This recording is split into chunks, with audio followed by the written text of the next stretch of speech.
कैसे हो आप सभी। तो आज हम लेकर आ गए हैं 2006 में रिलीज हुई एक बढ़िया feel good movie. Already video बहुत बड़ी है दोस्तों, जल्दी से शुरू करते हैं क्योंकि ऐसी मूवीज मिस नहीं करनी चाहिए। बस ये समझ लीजिए कि ये कहानी एक अमीर दादा की और उसके बिगड़े पोते की कहानी है। तो कहानी की शुरुआत में हैमिल्टन नाम के एक आदमी को दिखाते हैं जिसका क्लोज फ्रेंड और बिजनेस पार्टनर हॉवर्ड गुजर गया है बेचारा, और ये हैमिल्टन की असिस्टेंट जिसका नाम है हेस्टिंग्स, जो हैमिल्टन को दिलासा देती है कि सब ठीक हो जाएगा। हॉवर्ड का फ्यूनरल होता है जिसमें उसके परिवार वाले आए होते हैं, लेकिन जरा भी दुखी नहीं लगते, सिर्फ हैमिल्टन ही अंदर से उदास होता है। ऐसे में वहाँ पर एक कार आती है जिसमें से लाउड म्यूजिक सुनाई देता है। उसमें से एक आदमी मुंह में सिगरेट लिए ऐसे उतरता है जैसे कि वो फ्यूनरल में नहीं किसी पार्टी में आया हो। और दोस्तों पता है कौन है ये हॉवर्ड का पोता, नाम है जैसन। उसकी माँ उसको डांटती भी है कि यहाँ तुम्हारे दादाजी का फ्यूनरल चल रहा है और तुम इस तरह आए हो यहाँ पर, और वो भी इतना लेट। जैसन पूछता है तो क्या दफना दिया उन्हें, अब मैं चलूं? इससे साफ पता चलता है कि अपने दादाजी से उसको जरा भी प्यार या लगाव नहीं है। फ्यूनरल के बाद हॉवर्ड के बेटे और उनके परिवार वाले ऑफिस में इकट्ठा होते हैं सिर्फ इसलिए कि यहाँ हॉवर्ड का वसीयतनामा पढ़ा जाएगा। सभी उतावले हो रहे होते हैं कि पिताजी के पास कितना धन होगा और वो किसके लिए कितना छोड़ गए होंगे। अब हैमिल्टन वसीयतनामा पढ़ना शुरू कर देता है। प्रॉपर्टी का अमाउंट सुनकर तो सबके मुंह खुले के खुले रह जाते हैं कि वाह, हमें जन्म जन्मांतर के लिए कभी कुछ करना ही नहीं पड़ेगा, इतना धन कमाया है पापा जी ने। लेकिन वसीयत में ये लिखा होता है कि हॉवर्ड ने अपनी प्रॉपर्टी का ज्यादातर हिस्सा अपने बेटों को नहीं दिया बल्कि एक ट्रस्ट के नाम कर दिया है, और बचा कुचा कुछ उन्होंने अपने 2 बेटों, एक बेटी और एक बहू के नाम किया हुआ है। असल में उनका एक बेटा बहुत पहले चल बसा था, उसी की वाइफ के लिए उन्होंने प्रॉपर्टी का एक हिस्सा दिया है। अब बड़ा बेटा तो उठकर चला जाता है कि इस अमाउंट का मैंने क्या करना है, किसी भिखारी को भीख में दे दीजिए। बेटी के लिए भी वो 10,000 एकड़ की जमीन छोड़ गए थे, लेकिन बेटी भी उसको ठुकरा कर चली जाती है कि 10,000 एकड़ में मैंने कौन सा हल चलाकर खेती करनी है। अगला बेटा भी इसी तरह गुस्से में निकल जाता है क्योंकि उसे भी कोई तगड़ा अमाउंट नहीं मिला होता है। फिर अपनी बहू को यानी जैसन की माँ को हॉवर्ड ने अपना एस्टेट दिया था। जब तक वो जिंदा है उस एस्टेट के मुनाफे से अपना गुजारा कर सकती है और वहाँ पर रह भी सकती है, लेकिन फिर भी वो उस प्रॉपर्टी पर अपना हक नहीं जता सकती क्योंकि वो भी ट्रस्ट को ही बिलोंग करेगा। लेकिन ये देखिए दोस्तों, वो गुस्सा नहीं होती बल्कि उसको तसल्ली होती है कि कम से कम ससुर ने मेरे लिए और मेरे बेटे के लिए इतना तो दिया, वो भी चली जाती है। अब मेरे लिए तो दादाजी ने कुछ छोड़ा ही नहीं, ये सोचकर जैसन भी वहां से जाने ही लगता है तो हैमिल्टन उसको बुलाता है। अब हैमिल्टन के पास एक बॉक्स और एक सील क्या हुआ कवर होता है। हैमिल्टन जैसन के सामने उसे खोलता है तो उसके अंदर बॉक्स की चाबी होती है। बॉक्स के अंदर होता है एक वीडियो कैसेट जिससे वो प्ले करता है। जब हॉवर्ड ने वसीयत लिखी थी ना, तब उन्होंने रिकॉर्ड किया हुआ था जिसमें उन्होंने जैसन के लिए कुछ खास कहा होता है। जब तक दादाजी जिंदा थे तब तक उन्होंने जैसन के बारे में नहीं सोचा था, लेकिन उन्हें यकीन हो चुका था कि परिवार की धन दौलत को जैसन हवा में उड़ा रहा है। ना उसे लाइफ की समझ है, ना पैसों की अहमियत समझता है वो, और बिना एक भी पैसा कमाए वो लाखों का खर्च कर रहा है। वो कहते हैं कि बेटा मैंने अपनी प्रॉपर्टी ट्रस्ट के नाम कर दी है, लेकिन सिर्फ तुम्हारे लिए एक बहुत बड़ा गिफ्ट रखा हुआ है,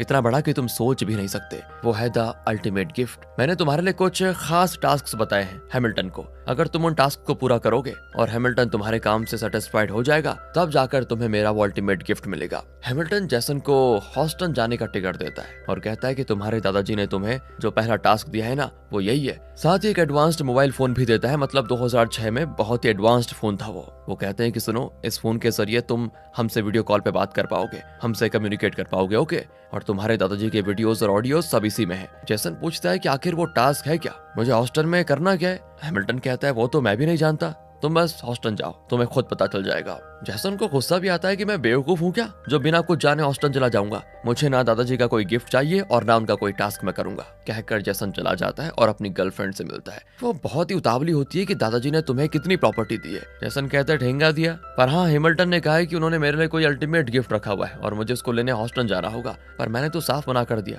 पर अब उसकी गर्लफ्रेंड कहती है हॉस्टन जाने में तुम्हारा जाता ही क्या है, हो सकता है सच में दादाजी ने तुम्हारे लिए हॉस्टन में कोई बड़ी प्रॉपर्टी रखी होगी और उसके बारे में वो अपने बेटा बेटी को बताना नहीं चाहते होंगे, हो सकता है। जैसन को भी अब लालच आ जाता है और अगले ही दिन वो चला जाता है हॉस्टन के लिए। पहले तो बाइक में ओवर स्पीडिंग करने की वजह से पुलिस पीछे पड़ जाती है, लेकिन जैसन बाइक को एयरपोर्ट के आगे छोड़कर हैमिल्टन से वो मोबाइल डिवाइस और टिकट्स लेकर अंदर चला जाता है। फ्लाइट में वो ये तक नहीं देखता कि उसकी सीट कौन सी है, सीधे जाकर बिजनेस क्लास में आराम से बैठ जाता है क्योंकि बिजनेस क्लास से कम वाले किसी में भी जाने की उसको आदत थी नहीं। और केबिन क्रू उसको उठा देते हैं कि सर आपकी सीट इकोनॉमी क्लास की है, आपको वहीं बैठना होगा। जैसन तो भड़क जाता है कि मैं कितने बड़े घर का हूँ पता है तुम्हें। वो कहते हैं कि सर ये आपका घर नहीं फ्लाइट है, जो टिकट में लिखा है वही हम बता रहे हैं। अब यहाँ जैसन को पता चलता है कि इस पॉइंट के बाद उसकी लाइफ में सहूलियत और लग्जरी के सारे पर काट दिए गए हैं और हैमिल्टन ने जानबूझकर उसके लिए इकोनॉमी क्लास की सीट बुक की है। शायद ये भी दादाजी की शर्त थी। वहाँ की सीट में एक तरफ एक आदमी नींद में बार बार उस पर गिरता है तो दूसरी ओर एक बेबी चिल्लाकर उसके कान पकड़ देती है। पहली बार इस तरह ट्रैवल करके उसे बड़ा गुस्सा आता है और हॉस्टल में लैंड करते ही वो हेस्टिंग्स को कॉल करके खूब चिल्लाता भी है कि मुझे इस तरह टॉर्चर करने का क्या मतलब है। तब एक आदमी पीछे से आता है और हंसकर कहता है कि तुम जैसन हो ना, बिल्कुल अपने दादाजी पे गए हो। मैं तुम्हारे दादाजी का दोस्त हूँ, नाम है गस्टो। गस्टो जैसन को अपनी कार में एक दूर दराज के गाँव में लेकर जाता है। रास्ते में वो जैसन को बताता भी है कि तुम्हारे दादाजी यानी कि मेरे दोस्त हॉवर्ड जैसा आदमी ना मैंने अपनी लाइफ में कभी नहीं देखा, इतना मेहनती था वो। बहुत देर सफर करने के बाद आखिर वो गस्टो के घर पहुंच जाते हैं। जैसे जैसन कहता है कि सर आप बस मुझे मेरा वो गिफ्ट दे दीजिए जो दादाजी ने कहा था, मैं वापस चला जाऊंगा। गस्टो तो हंसता है कि बेटा पिक्चर तो अभी शुरू हुई है, इतनी जल्दी क्या है। अब जैसन आसपास देखता है, लगता है यहाँ पे कुछ भी नहीं है सिवाय इस घर के, ना कोई दुकान, ना मॉल, ना कोई पब, ये तो जंगल में ले आया मुझे। गस्टो कहता है कि बेटा कल सुबह 5 बजे उठ जाना वरना ब्रेकफास्ट खत्म हो जाएगा। लेकिन जैसन को तो 10 बजे से पहले उठने की आदत ही नहीं है। खैर रात भी होती है। अब वहाँ तो बड़े घर में एसी रूम में सोने वाला जैसन, यहाँ नींद थोड़ी आने वाली है उसको।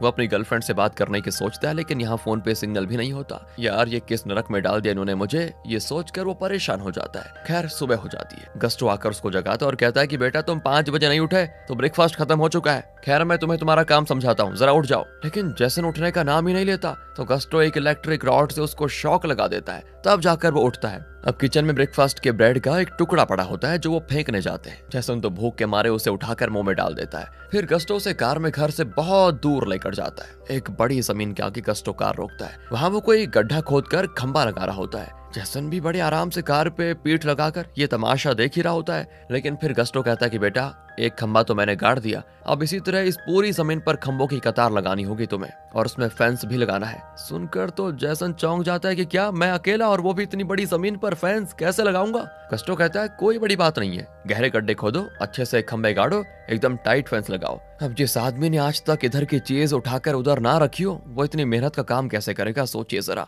वो तो सुबह से शाम तक उन खंबों पर लेटकर सो ही जाता है, फिर घर आकर फोन सिग्नल ढूंढने में लग जाता है। गस्टो सोच में पड़ जाता है कि इस टेढ़े लड़के को मैं सीधा कैसे करूं। 3 दिन बीत जाते हैं और रोज वो जैसन को जमीन पे लेकर जाता है लेकिन जैसन एक भी काम नहीं करता। बड़ी मुश्किल से अगले दिन उसको सिग्नल मिल जाता है और वो सीधे करता है बात अपनी गर्लफ्रेंड से। वो पूछती है कि वैसे तुम्हें गिफ्ट में मिला क्या हाउस्टन में। जैसन कहता है कि मुझे यहाँ एक बहुत बड़ी जगह दी गई है, शायद यही मेरा गिफ्ट था। पूछती है बड़ी जगह मतलब कोई मॉल है क्या। जैसन ये कहकर कॉल काट देता है कि मैं लौट कर सब बताऊंगा, अभी बहुत बिजी हूँ प्लीज। जैसन समझ आता है कि अगर यहाँ से निकलना है तो गस्टो जैसा कहेगा वैसा ही करना पड़ेगा। अगले दिन वो 5 बजे से पहले उठ जाता है और ब्रेकफास्ट करके उस जमीन पे पहुंच भी जाता है। पहली बार वो मेहनत का कोई काम करने वाला है। खंबे गाड़ कर जैसे तैसे फेंस लगा देता है लेकिन एकदम ढीला ढाला। गस्टो अब उसको टेस्ट करने के लिए खंबे पे रस्सी बांधकर कार से उसे खींचता है तो सारे के सारे खंबे नीचे चले जाते हैं। गस्टो कहता है कि बेटा इस तरह से फैंस नहीं बनता, तुम्हें इसे और स्ट्रांग बनाना होगा। अब जैसन थोड़ी और लगन से उस फैंस को बनाना शुरू कर देता है। लगभग 1 महीना मेहनत करके